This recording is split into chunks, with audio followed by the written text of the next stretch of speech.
Você acredita que amar e lucrar podem andar juntos? Hoje você vai conhecer a história de um magnata que trocava alianças por contratos, até que uma faxineira colocou diante dele a escolha mais difícil: amor ou lucro do dia. Antes de começar, me conta, de qual cidade você está assistindo? Deixa nos comentários para eu te conhecer. Se essas histórias te tocam, inscreva-se no canal, ativa o sininho e bora ver como uma decisão pode mudar uma vida inteira. Roberto Almeida observava a cidade de São Paulo através das janelas do seu escritório no 42º andar. Aos 58 anos, era conhecido como o homem que transformava empresas falidas em impérios lucrativos. Sua reputação era implacável: comprava, reestruturava e vendia, sempre multiplicando seu investimento por 10. Naquela manhã de segunda-feira, enquanto ajustava a gravata italiana que custará mais que o salário mensal de seus funcionários, Roberto revisava mentalmente sua agenda. Às 10 horas, reunião com os advogados para finalizar a compra da indústria Santana. Às 14 horas, almoço com investidores japoneses. Às 16 horas, assinatura do contrato que o tornaria sócio majoritário de uma rede hoteleira no Nordeste. Senhor Almeida, seu café, anunciou Beatriz, entrando discretamente na sala. Ela tinha 52 anos, cabelos grisalhos presos num coque simples, uniforme impecável e mãos calejadas de quem conhecia o valor do trabalho duro. Beatriz era faxineira do andar executivo há 3 anos, sempre pontual, sempre invisível aos olhos daqueles homens de terno. Roberto mal levantou os olhos dos papéis. Obrigado, murmurou, sem realmente vê-la. Beatriz colocou a xícara na mesa e estava prestes a sair quando notou a foto emoldurada virada de cabeça para baixo. Instintivamente, endireitou-a. Era a imagem de um menino loiro, sorridente, segurando uma bola de futebol. Seu filho? Perguntou ela suavemente. Roberto ergueu os olhos, surpreso. Ninguém ousava fazer perguntas pessoais. Era, respondeu secamente. Faleceu há 5 anos. Acidente de carro. O silêncio pesou na sala. Beatriz colocou a mão no peito. Sinto muito. Perdi minha filha também. Leucemia. Ela tinha apenas 23 anos. Pela primeira vez em anos, Roberto realmente olhou para a mulher à sua frente.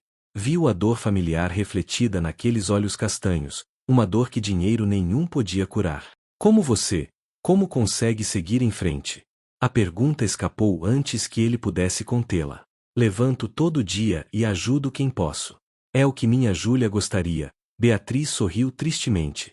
Ela sempre dizia que a vida é feita de pequenos gestos, não de grandes conquistas. Roberto acenou com a cabeça, desconfortável com aquela conversa íntima. Beatriz percebeu e se retirou, deixando-o sozinho com seus pensamentos.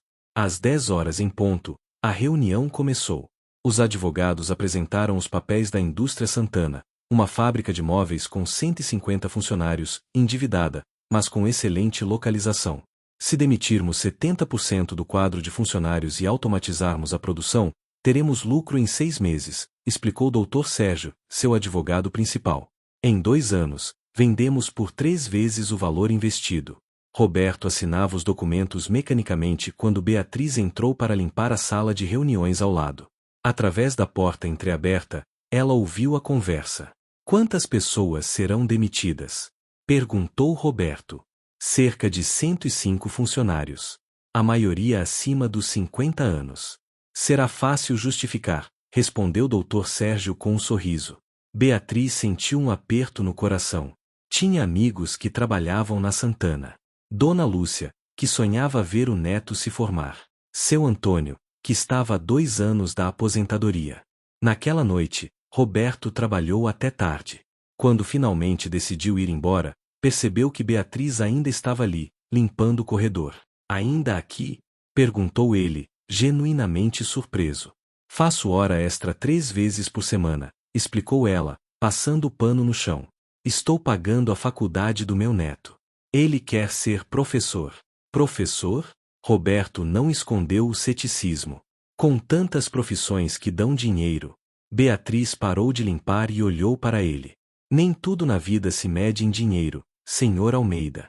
Meu neto quer fazer diferença na vida das crianças. Isso não tem preço. Idealismos não pagam contas, rebateu Roberto. Nem dinheiro traz de volta quem amamos, respondeu ela suavemente, voltando ao trabalho. As palavras atingiram Roberto como um soco. Ele ficou parado, observando aquela mulher simples que ousava questioná-lo. Por que as palavras dela o incomodavam tanto? Na terça-feira, Roberto chegou mais cedo que o costume. Beatriz já estava lá, organizando as salas. Ele notou que ela mancava levemente. Machucou o pé? Perguntou. Beatriz pareceu surpresa com a atenção. Ah, são apenas os anos trabalhando de pé. Nada que um pouco de pomada não resolva. Deveria haver um médico. Médico é caro, Sr. Almeida. Ela sorriu sem amargura. Guardo meu dinheiro para coisas mais importantes. Naquele momento, a secretária de Roberto interfonou. Sr. Almeida, os representantes da indústria Santana estão aqui para a reunião. Roberto acenou para Beatriz e entrou em sua sala. Durante toda a reunião, enquanto discutiam cortes e números, ele se pegou pensando na faxineira que trabalhava mancando para pagar a faculdade do neto. Os representantes da Santana eram dois homens cinquentões, de ternos gastos e expressões preocupadas. Senhor Almeida, sabemos que o senhor é um empresário duro, começou o mais velho. Mas pedimos que considere nossos funcionários. Muitos estão conosco há décadas. São famílias que dependem desses empregos. Roberto tamborilou os dedos na mesa. Negócios são negócios. Não posso manter uma empresa ineficiente por sentimentalismo. Não é sentimentalismo, é humanidade, retrucou o mais jovem. Essas pessoas têm nome, histórias, sonhos. Após a reunião, Roberto estava irritado. Porque todos insistiam em trazer emoção para decisões financeiras. Ele havia construído seu império exatamente por separar os dois. No dia seguinte, quarta-feira, Roberto chegou e encontrou sua sala impecavelmente limpa, como sempre. Mas havia algo diferente. Sobre sua mesa, ao lado da foto do filho, Beatriz havia colocado um pequeno vaso com margaridas. Quando ela entrou para buscar a xícara de café vazia, Roberto apontou para as flores. Por quê? Porque aquela foto merece estar rodeada de vida, não de papéis e números, respondeu ela simplesmente. E porque margaridas eram as flores favoritas do meu filho também. Você disse que tinha uma filha. Tinha os dois. Júlia e Marcos. Ela morreu de leucemia.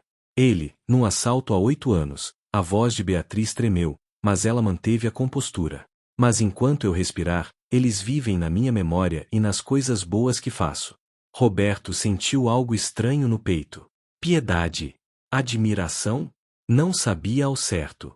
Como você não ficou amarga? Perguntou ele, genuinamente curioso. Beatriz sentou-se na cadeira em frente à sua mesa, algo que jamais havia feito. Fiquei. Por anos. Mas a amargura estava me matando por dentro. Um dia, uma senhora no ônibus me ofereceu seu lugar porque eu parecia cansada. Aquele gesto simples, de uma desconhecida, me lembrou que ainda havia bondade no mundo. Decidi ser essa bondade para outros. E isso basta. Ser gentil? Para mim, sim. Não tenho mansões nem carros importados, Senhor Almeida. Mas durmo em paz todas as noites. O senhor dorme. A pergunta era direta, quase impertinente. Mas Roberto não conseguiu se ofender. Porque a resposta era não. Ele não dormia bem havia anos. Acordava às 3 da madrugada, revisando contratos mentalmente, planejando aquisições, calculando lucros. Insônia é comum em executivos, desconversou. Não é insônia. É consciência, disse Beatriz, levantando-se. Com licença, tenho trabalho a fazer. Na quinta-feira, aconteceu algo inusitado. Roberto estava em sua sala quando ouviu vozes alteradas no corredor. Saiu e encontrou o gerente de facilities discutindo com Beatriz. Você está demitida. Gritava o homem, vermelho de raiva. Ousou questionar minha decisão de cortar os benefícios das faxineiras. Beatriz mantinha a cabeça erguida, digna. Apenas disse que tirar o vale-transporte tornaria impossível para algumas de nós chegarmos ao trabalho. Não é problema meu como vocês chegam aqui. Roberto sentiu algo ferver dentro dele. Aproximou-se dos dois. Qual é o problema? O gerente empalideceu ao ver o CEO. Senhor Almeida. Apenas uma questão disciplinar. Esta funcionária. Esta funcionária tem nome, interrompeu Roberto, surpreendendo a si mesmo. E qual foi exatamente a transgressão? Ela questionou minha autoridade. Ela questionou uma decisão estúpida, corrigiu Roberto. Cortar vale-transporte para economizar o quê? R$ 5.000 por mês? E perder funcionárias experientes que terão que ser substituídas e treinadas, custando 10 vezes mais? Você está demitido. Beatriz, volte ao trabalho. O gerente saiu balbuciando desculpas. Beatriz olhou para Roberto com lágrimas nos olhos. Obrigada. Não me agradeça. Foi uma decisão empresarial, não caridade, mas ele não conseguiu manter o tom duro. Naquela tarde, Roberto não conseguiu se concentrar. Pensava na coragem de Beatriz em defender suas colegas, sabendo que poderia perder o emprego. Quando foi a última vez que ele havia defendido alguém que não pudesse lhe trazer lucro? A lembrança veio como um tapa. Seu filho, Gabriel, aos 16 anos, pedindo que ele faltasse a uma reunião importante para assistir sua peça na escola. Pai, é só 1 hora. Eu sou o personagem principal. Filho, quando você for mais velho, entenderá que negócios vêm primeiro. Gabriel nunca teve a chance de ficar mais velho. Morreu 3 meses depois, e Roberto nunca o viu atuar. Na sexta-feira, Roberto tomou uma decisão. Pediu que Beatriz viesse à sua sala. Sente-se, disse ele. Beatriz obedeceu, claramente nervosa. Fiz algo errado, Sr. Almeida? Não. Quero fazer uma proposta. Estou promovendo você a supervisora da equipe de limpeza. Salário 3 vezes maior, benefícios completos, incluindo plano de saúde para você e sua família. Beatriz ficou boquiaberta. Sr. Almeida, eu não sei o que dizer. Não precisa dizer nada. Você merece. Por quê? Perguntou ela, desconfiada. O que mudou? Roberto suspirou. Você me fez enxergar coisas que eu havia escolhido ignorar. Me fez lembrar do meu filho. De quem eu costumava ser antes de me tornar isto. Beatriz levantou-se e, para surpresa dele, tocou sua mão. O senhor não precisa ser duro para ser forte, Sr. Almeida. E nunca é tarde para mudar. Naquele fim de semana, Roberto fez algo que não fazia há anos. Visitou o túmulo de Gabriel. Colocou margaridas ao lado da lápide e, pela primeira vez desde o funeral, permitiu-se chorar. Desculpe, filho. Desculpe por ter escolhido dinheiro ao invés de tempo com você. Desculpe por ter me tornado um homem que você não reconheceria. Na segunda-feira seguinte, Roberto convocou uma reunião extraordinária com seus advogados e executivos. Sobre a indústria Santana, começou ele. Mudança de planos. Não haverá demissões em massa. A sala explodiu em protestos. Roberto, isso é loucura! Exclamou o Dr. Sérgio. Você perderá milhões. Ou ganharei algo que o dinheiro não pode comprar, retrucou Roberto calmamente. Vamos reestruturar, sim, mas mantendo as pessoas. Investiremos em treinamento, modernização gradual. Será mais lento, menos lucrativo a curto prazo, mas sustentável. Você ficou louco? Perguntou outro executivo. Não. Finalmente recobrei o juízo. Beatriz, que estava limpando a sala ao lado, ouviu tudo. Lágrimas rolaram por seu rosto quando compreendeu que suas palavras haviam realmente tocado aquele homem. Mas a história estava longe de terminar. Naquela tarde, os investidores japoneses exigiram uma reunião de emergência. Quando Roberto chegou à sala de conferências, encontrou rostos sérios. Sr. Almeida, chegou a nossos ouvidos que você mudou os planos para Santana, disse o líder do grupo através do intérprete. Isso afeta nosso investimento. Queremos garantias de lucro máximo. Terão lucro, mas não a qualquer custo, respondeu Roberto. Então retiraremos nosso investimento. E não seremos os únicos. Era uma ameaça clara. Se perdesse aquele investimento, outras empresas seguiriam. Seu império poderia desmoronar. Roberto olhou pela janela e viu Beatriz no corredor, conversando gentilmente com uma funcionária jovem que parecia angustiada. Viu a humanidade naquele gesto simples. Façam o que acharem necessário, disse Roberto finalmente. Não negociarei meus princípios. Os japoneses saíram furiosos. Dr. Sérgio estava pálido. Roberto, Você acabou de jogar fora 200 milhões. Não. Joguei fora dinheiro sujo de sangue e lágrimas alheias. Nas semanas seguintes, a notícia se espalhou. Roberto Almeida, o magnata implacável, havia amolecido. 3 grandes investidores retiraram seu capital. As ações de suas empresas caíram 30%. Uma noite, trabalhando até tarde, Roberto encontrou Beatriz limpando seu escritório. Ouvi as notícias, disse ela suavemente. O senhor está se arrependendo? Roberto pensou antes de responder. Estou perdendo dinheiro, sim. Muito dinheiro. Mas pela primeira vez em 15 anos, Beatriz, eu dormi a noite inteira. Sonhei com meu filho, e no sonho, ele estava orgulhoso de mim. Beatriz sorriu. Então não perdeu nada.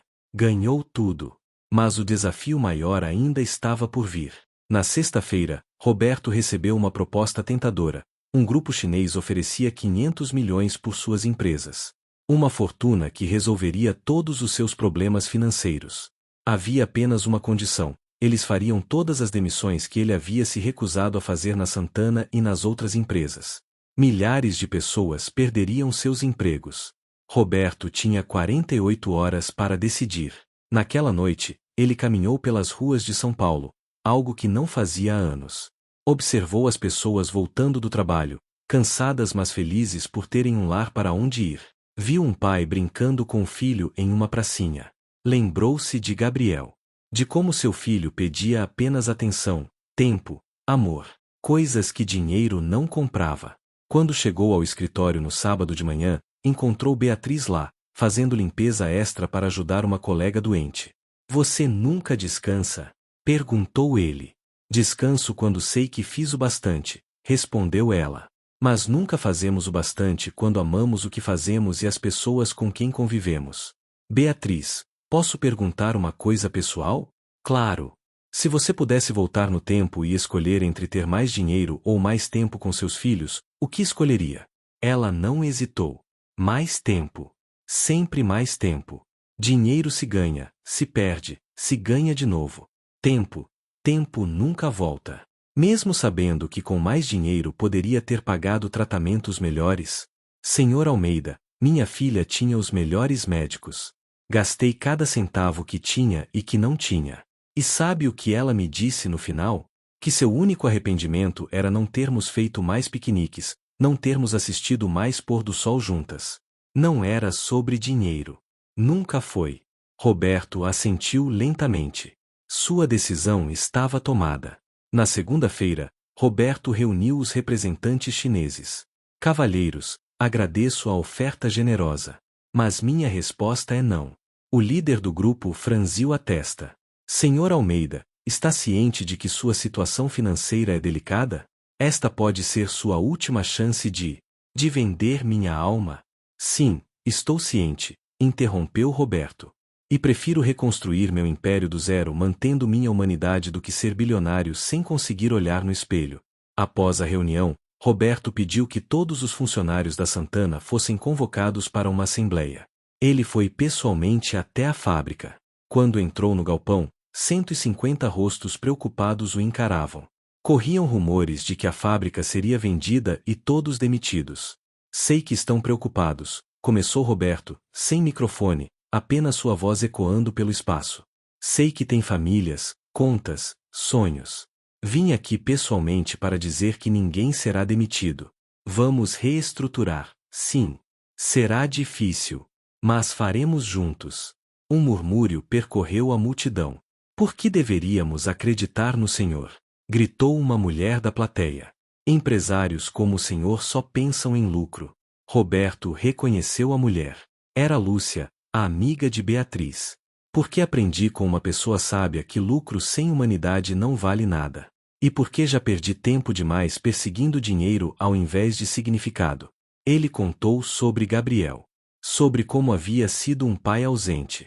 Sobre como o sucesso financeiro não havia impedido a tragédia nem consolado sua dor. Sobre como uma faxineira havia lhe ensinado mais sobre liderança do que todos os seus anos em Harvard. Quando terminou, havia lágrimas em muitos olhos, inclusive nos dele. Não será fácil, continuou Roberto. Teremos que trabalhar duro, inovar, ser criativos. Mas prometo que ninguém será abandonado. Vocês me dão seu trabalho, eu dou minha palavra. A fábrica explodiu em aplausos. Nos meses seguintes, a transformação foi lenta mas real. Roberto implementou um modelo de gestão participativa na Santana. Os funcionários agora tinham voz nas decisões. A produtividade aumentou não por medo, mas por engajamento. Ele vendeu sua cobertura de luxo e passou a morar em um apartamento menor. Vendeu 2 dos 3 carros importados. Reduziu seu próprio salário em 40% e redistribuiu o valor em bonificações para funcionários de baixo escalão. Wall Street o chamava de louco. A mídia de negócios escrevia artigos sobre sua queda. Mas Roberto nunca se sentirá tão livre.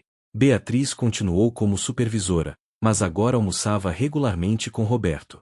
Ela se tornará sua conselheira, sua bússola moral, sua amiga. Sabe, Beatriz, disse-lhe certa tarde, enquanto tomavam café na cantina da empresa, não mais no escritório executivo, eu passei 30 anos construindo um império. Mas só agora estou construindo um legado. E qual a diferença? Perguntou ela, sorrindo porque já sabia a resposta. Império é o que deixamos em prédios e contas bancárias. Legado é o que deixamos em corações e vidas tocadas. 6 meses após sua decisão, a indústria Santana estava estável. Não dava os lucros astronômicos que os investidores queriam, mas era sustentável. E, mais importante, era humana. Roberto criou um programa de bolsas para filhos de funcionários. O primeiro beneficiado foi o neto de Beatriz, que realizou seu sonho de estudar pedagogia. Senhor Almeida, disse o jovem Marcelo, apertando sua mão no dia da formatura, a senhora minha avó sempre dizia que o senhor era um bom homem disfarçado de empresário duro. Obrigado por tirar o disfarce. Naquela noite, Roberto visitou novamente o túmulo de Gabriel. Colocou as margaridas de sempre e se ajoelhou. Filho, não posso recuperar o tempo que perdemos. Mas estou tentando honrar sua memória sendo o pai que deveria ter sido. Sendo o homem que você merecia ter como exemplo. Espero que, onde quer que esteja, você esteja orgulhoso. O vento soprou suavemente, e Roberto quis acreditar que era uma resposta. 1 ano depois da conversa que mudou tudo, Roberto organizou uma festa para todos os funcionários de suas empresas. Não foi em um salão luxuoso, mas no pátio da própria indústria Santana, decorado com simplicidade e amor. No discurso, ele chamou Beatriz ao palco.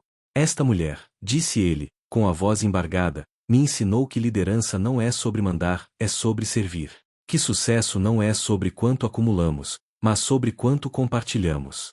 Que um líder verdadeiro não conta quantas pessoas trabalham para ele, mas quantas pessoas ele trabalha para tornar melhores. Beatriz, envergonhada com a atenção, apenas sorriu. Senhor Almeida, eu apenas limpava seu escritório.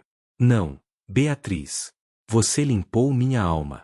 Os presentes aplaudiram, muitos com lágrimas nos olhos. Naquela noite, enquanto a festa continuava, Roberto e Beatriz se afastaram um pouco, observando as famílias felizes, as crianças correndo, os casais dançando. Sabe o que meu filho me disse uma vez? Perguntou Roberto. Ele disse que quando crescesse, não queria ser rico como eu. Queria ser feliz como o professor dele, que ganhava pouco mas amava o que fazia. E o que você respondeu? Que ele estava sendo ingênuo. Que felicidade não pagava contas. Roberto riu tristemente. Eu estava tão errado. Não estava errado.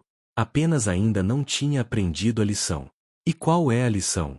Beatriz olhou para ele com aquela sabedoria serena que só a dor e a superação trazem.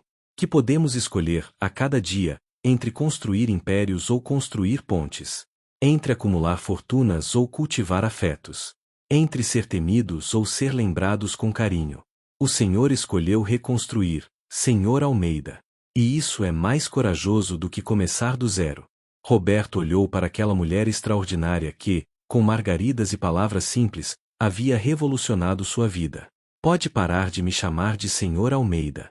Sou apenas Roberto. Beatriz sorriu. Está bem, Roberto. E sabe o que mais? Acho que seu filho, onde quer que esteja, está muito orgulhoso de você. Naquele momento, Roberto sentiu algo que não sentia há anos. Paz. Verdadeira paz. Nos anos seguintes, Roberto transformou completamente seu modelo de negócios. Criou uma fundação que apoiava empresas familiares em dificuldade, não para comprá-las e desmembrá-las, mas para fortalecê-las. Tornou-se mentor de jovens empreendedores, sempre enfatizando que lucro e humanidade não eram excludentes. A indústria Santana se tornou referência em gestão humanizada. Outras empresas visitavam a fábrica para aprender o modelo. Roberto sempre fazia questão de que Beatriz estivesse presente nessas visitas. Foi ela quem me ensinou, dizia ele. Eu apenas tive a humildade de escutar. Beatriz, por sua vez, nunca deixou de ser quem era. Continuou simples, gentil, trabalhadora. Mas agora, além de supervisora, era professora voluntária em um projeto social que Roberto havia criado, ensinando adultos a ler e escrever. A senhora não cansa? Perguntou-lhe certa vez uma jovem funcionária. Canso, sim, respondeu Beatriz. Mas o cansaço do corpo é nada perto da leveza da alma quando você sabe que fez diferença. Em uma tarde de outono, 5 anos após aquela primeira conversa sobre margaridas, Roberto e Beatriz estavam sentados no jardim que ele havia mandado construir na empresa, em homenagem aos funcionários que já se foram. Sabe, Beatriz, às vezes me pergunto como seria minha vida se você não tivesse endireitado aquela foto. Teria sido a vida que você escolheu. Rica em dinheiro, pobre em significado. E você? Se arrependeu de ter falado com um patrão arrogante? Beatriz riu. Nunca. Porque vi acontecer o que raramente vemos, uma transformação verdadeira. Você não apenas mudou, Roberto. Você renasceu. Por causa de você. Não. Por causa de você mesmo. Eu apenas segurei o espelho. Você teve a coragem de olhar. Roberto pegou a mão de Beatriz, gesto que teria sido impensável anos atrás. Obrigado. Por tudo. Por me ensinar que a verdadeira riqueza não está no que acumulamos, mas no que compartilhamos. Por me mostrar que nunca é tarde para mudar. Por me dar uma segunda chance de ser humano. Sempre fomos humanos, Roberto. Alguns de nós apenas esquecem disso por um tempo. Naquele momento, um grupo de crianças do projeto social entrou correndo no jardim, rindo e brincando. Beatriz levantou-se para cuidar delas, mas antes, virou-se para Roberto. Entre amor e lucro, você escolheu amor. E sabe o que descobriu? Que o amor não exclui o lucro. Apenas o torna significativo. Roberto observou Beatriz se afastar, cercada pelas crianças que a adoravam. Pensou em Gabriel, em todas as oportunidades perdidas, em todos os momentos que trocara por reuniões e contratos. Mas pensou também em todas as vidas que havia tocado desde então. Nos 150 funcionários da Santana que ainda tinham emprego. Nos filhos desses funcionários que agora estudavam com bolsas. Nas empresas familiares que ele havia ajudado a salvar. Nos jovens que ele mentoreava. Não era o homem mais rico do país. Não tinha mais seu império de outrora. Mas tinha algo infinitamente mais valioso: propósito. Seu telefone tocou. Era Marcelo, o neto de Beatriz, agora professor formado. Tio Roberto.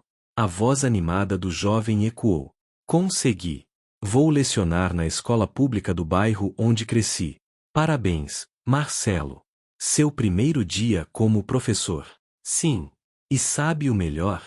Uma das minhas alunas é neta do seu Antônio, da Santana. Ela me contou que o avô chora toda vez que fala do senhor, de como o senhor salvou o emprego dele quando todo mundo dizia que ele seria demitido por ser velho demais. Roberto sentiu um nó na garganta. Seu Antônio salvou a si mesmo com seu trabalho duro. Mas o senhor lhe deu a chance. Vovó sempre diz que o senhor é prova de que pessoas podem mudar. Após desligar, Roberto caminhou até o pequeno memorial que havia criado no jardim. Uma placa simples, com os nomes de Gabriel, Júlia e Marcos, os filhos perdidos que, de formas diferentes, haviam moldado as pessoas que seus pais se tornaram. Sob os nomes, estava gravada uma frase que Beatriz havia sugerido: aqueles que partem nos ensinam a viver melhor. Roberto colocou 3 margaridas no memorial, uma para cada jovem vida perdida. E, pela primeira vez, não sentiu apenas dor. Sentiu gratidão. Gratidão pela lição, ainda que custosa. Gratidão pela chance de recomeçar. Beatriz se aproximou, após deixar as crianças brincando sob supervisão de outros voluntários. Pensando neles. Sempre. Mas agora penso com gratidão, não apenas com dor. É sinal de cura, Roberto. Quando conseguimos agradecer até mesmo pelas feridas, porque elas nos ensinaram a ser mais compassivos. Eles ficaram ali em silêncio confortável, dois sobreviventes que haviam encontrado significado em meio à perda. Beatriz, posso te fazer uma pergunta que sempre quis fazer? Claro. Por que você escolheu falar comigo naquele dia? Por que arriscar sua relação com o patrão por causa de uma foto virada? Beatriz pensou por um momento. Porque vi algo nos seus olhos quando você olhava para aquela foto. Vi a mesma dor que eu carregava. E pensei, se minha dor pode ajudar alguém a curar a dele, então ela teve propósito. Não podemos mudar o que perdemos, Roberto. Mas podemos escolher o que fazemos com a dor. E você escolheu transformá-la em compaixão. Nós dois escolhemos. Você poderia ter me mandado embora naquele dia. Poderia ter ignorado minhas palavras. Mas não ignorou. Deixou que elas tocassem algo dentro de você que ainda estava vivo, ainda que enterrado sob camadas de proteção. Roberto assentiu, lembrando-se de como havia se sentido vulnerável naquele momento. Como havia quase cedido ao impulso de fechar-se novamente, de retornar à frieza segura dos números e contratos. Quase voltei atrás, sabe? Confessou ele. Depois daquela primeira conversa. Pensei, estou ficando sentimental, fraco.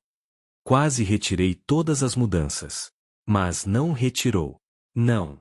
Porque naquela noite, sonhei com Gabriel. Ele estava sentado à mesa do jantar, onde sempre ficava vazia porque eu chegava tarde demais. No sonho, ele me olhava com aqueles olhos tristes e dizia: Pai, quando você vai chegar em casa?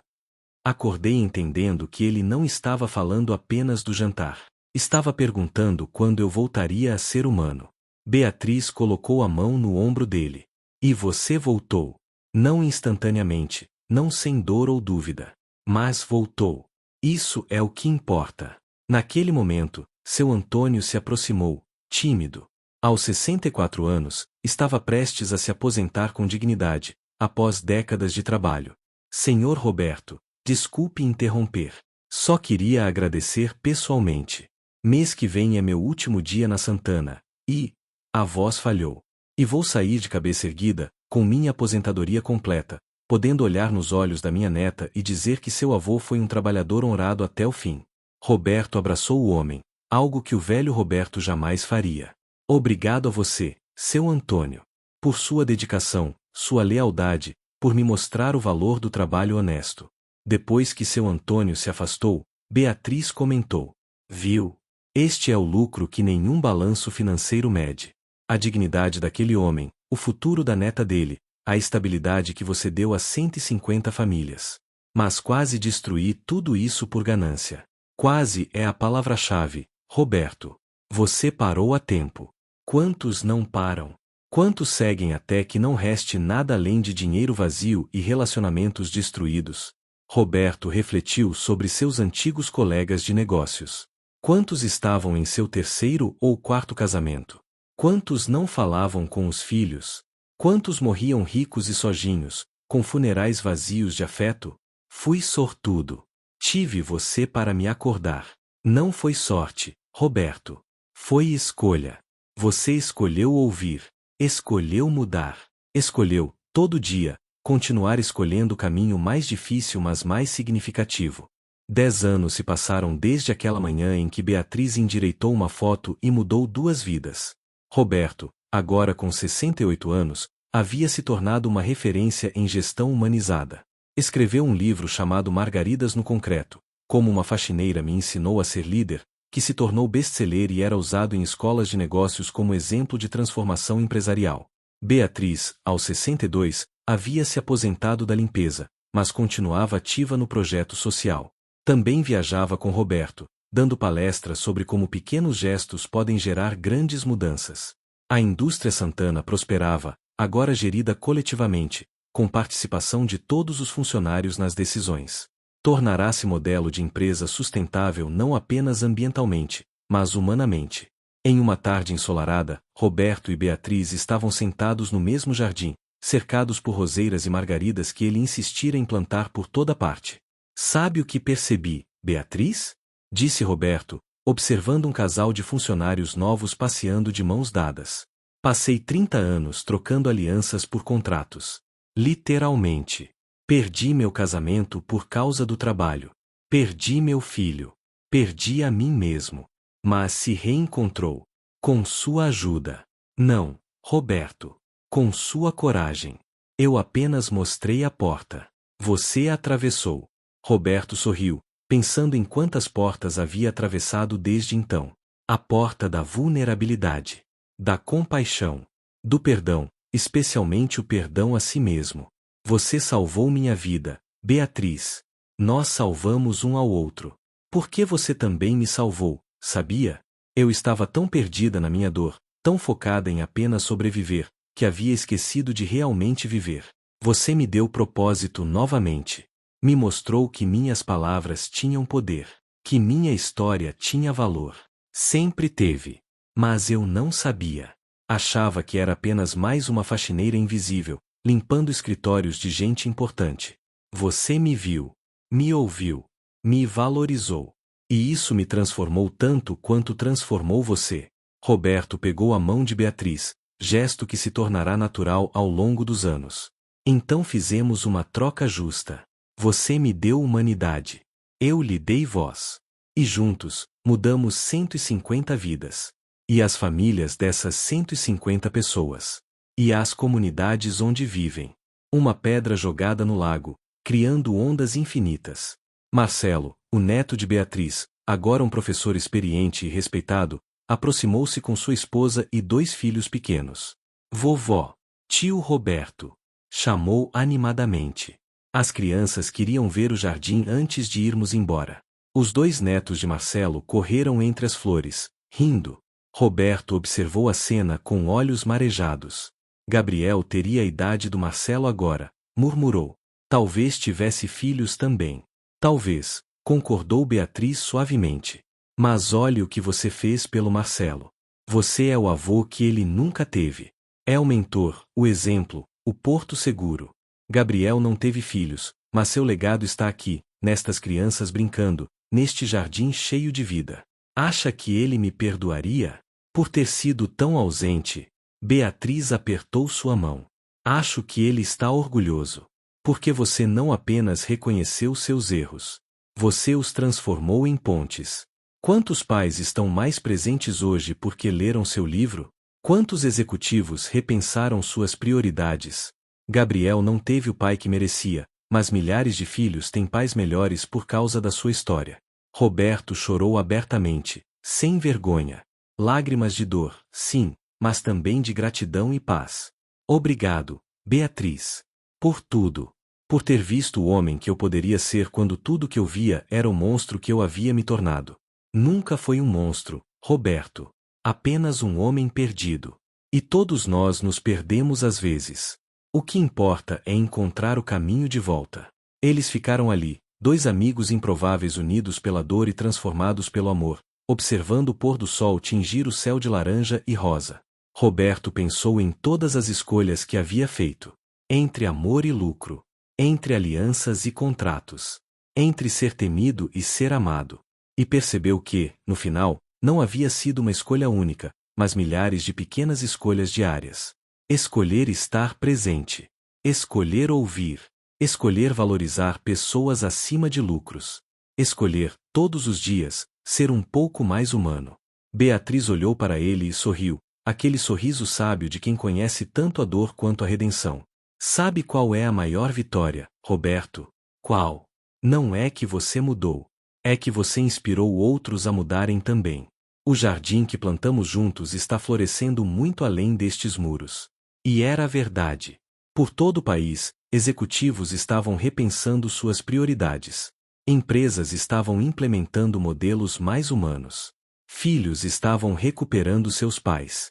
E tudo havia começado com uma foto virada e uma faxineira corajosa o suficiente para falar. Quando a noite caiu completamente, Roberto e Beatriz se despediram com um abraço longo e apertado. Até amanhã, amiga. Até amanhã, Roberto. E enquanto caminhava para seu carro, Roberto olhou para trás mais uma vez, para o prédio que já não representava poder ou dominação, mas comunidade e propósito. Sorriu, sabendo que havia finalmente encontrado o que sempre procurara, não o lucro do dia, mas a riqueza de uma vida com significado. No céu, uma estrela brilhou mais forte, e Roberto quis acreditar que era Gabriel, acenando com aprovação. As margaridas no jardim balançavam suavemente com a brisa noturna, testemunhas silenciosas de que nunca é tarde demais para trocar contratos por alianças verdadeiras, lucro por amor e ambição por humanidade. E que às vezes, as maiores lições vêm das pessoas mais improváveis, nos momentos mais inesperados, quando temos a coragem de realmente ouvir. Fim. O verdadeiro lucro não está no que acumulamos, mas no que compartilhamos. E o maior contrato que podemos assinar é o compromisso diário de sermos humanos.